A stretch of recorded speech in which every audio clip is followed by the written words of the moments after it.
Jamais sans la grâce, une dévotion matinale qui vous connecte à la pensée de Dieu et vous donne la provision du ciel au quotidien.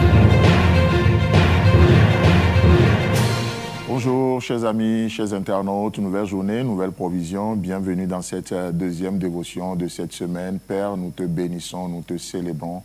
Merci pour qui tu es, ce que tu fais, ce que tu feras encore aujourd'hui au travers de la puissance de ta parole. Saint-Esprit, nous t'invitons pour la meilleure des compréhensions ce matin.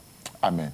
Alors, chers amis, chers internautes, hier, nous avions terminé notre dévotion sur un passage que j'aimerais juste nous reprendre ce matin. C'est 1 Corinthiens, chapitre 1, le verset 26, où Paul parle aux Corinthiens, et à ces Corinthiens, il va dire ceci. « Considérez, frères, que parmi vous qui avez été appelés, il n'y a ni beaucoup de sages selon la chair, ni beaucoup de puissants, ni beaucoup de nobles. » Amen.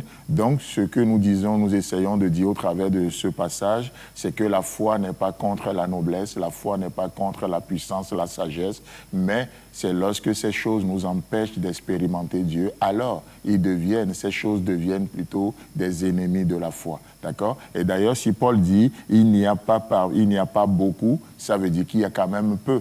D'accord? Donc, ce n'est pas la chose en elle-même le problème, mais c'est malheureusement, c'est un peu comme l'argent aujourd'hui. On nous dira l'argent, c'est le nerf de la guerre, l'argent, ceci, cela, mais le problème n'est pas l'argent, mais le problème, c'est l'amour de l'argent. D'accord? L'argent est neutre, l'argent n'est ni bon ni mauvais. Comme j'aime bien le dire, l'argent revêt simplement le caractère de celui qui le possède. Et si vous êtes généreux, il sera aussi généreux comme vous. Donc, c'est l'amour de l'argent qui est le problème et non l'argent. Et donc, je reprends encore une fois ce passage. Considérez que parmi vous qui avez été appelés, il n'y a ni beaucoup de sages selon la chair, ni beaucoup de puissants, ni beaucoup de nobles. Et pourtant, qu'est-ce qui se passe? Ils ont bouleversé le monde. Ils ont bouleversé le monde connu de l'époque, commençant par Jérusalem, passant par la Judée et la Samarie, jusqu'aux extrémités de la terre. Waouh! Il n'y a pas beaucoup de sages, beaucoup de puissants, pas beaucoup de nobles, et pourtant, ils ont bouleversé le monde, de Jérusalem jusqu'aux extrémités de la terre. La promesse est devenue une réalité.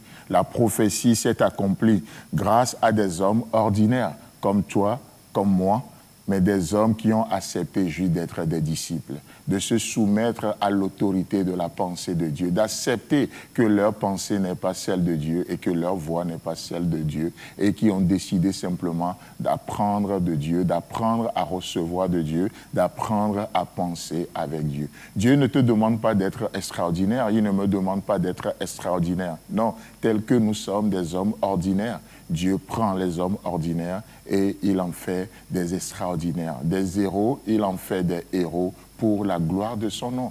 C'est la main qui nous utilise qui fait toute la différence. Vous voyez? Et donc ces gens ordinaires par lesquels la prophétie est devenue une réalité, on les appelait avec beaucoup de tact, avec beaucoup de diplomatie, je dirais, les hommes du peuple sans instruction. Or, vous savez, dans un vocabulaire sans tabou, on devait simplement les appeler des ignorants, les illettrés, les idiots. Peut-être le mot idiot peut choquer quelqu'un ce matin, mais je ne suis pas en train d'exagérer, en train de caricaturer. D'ailleurs, pourquoi? Parce que l'expression qui est utilisée dans la Bible en parlant de ces personnes, en disant sans instruction, c'est le mot grec idiot, duquel est déduit notre mot français idiot.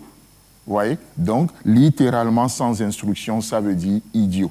Donc, c'est bizarre de voir Dieu qui se sert des idiots, des gens sans intelligence, des gens illettrés pour accomplir des exploits. Waouh, je trouve ça tellement merveilleux. Combien parfois on se sent tellement disqualifié. Ouais, moi, non, je ne suis pas qualifié. Ah non, moi, non, c'est mort, pas moi. Et Dieu dit, si, c'est toi. C'est toi que je vais utiliser aujourd'hui. Si tu acceptes simplement de penser avec moi. Il peut prendre une jeune femme comme Marie et par elle, il nous donne le sauveur. Il peut prendre quelqu'un comme Joseph, quelqu'un qui accepte de faire plier sa volonté aux paroles de la bouche de l'Éternel. Et Joseph devient un canal par lequel Jésus-Christ verra le jour. Il peut prendre David, il va prendre des hommes ordinaires. Il va en faire des hommes extraordinaires. chers amis, chers internautes, peut-être ce que tu vois aujourd'hui n'est pas la fin. Dieu voit au-delà. Alors j'aimerais juste t'encourager à faire une chose, apprendre à penser avec Dieu. Que Dieu te bénisse. Si vous avez aimé cette émission, parlez-en à vos amis. Parlez-leur du message de la grâce et de ce qu'il fait dans vos vies. Pour un sujet de prière, une question ou pour devenir partenaire, contactez-nous au 00229 94 75 80 20. Que Dieu vous bénisse et à la prochaine. En attendant, pensez avec Dieu.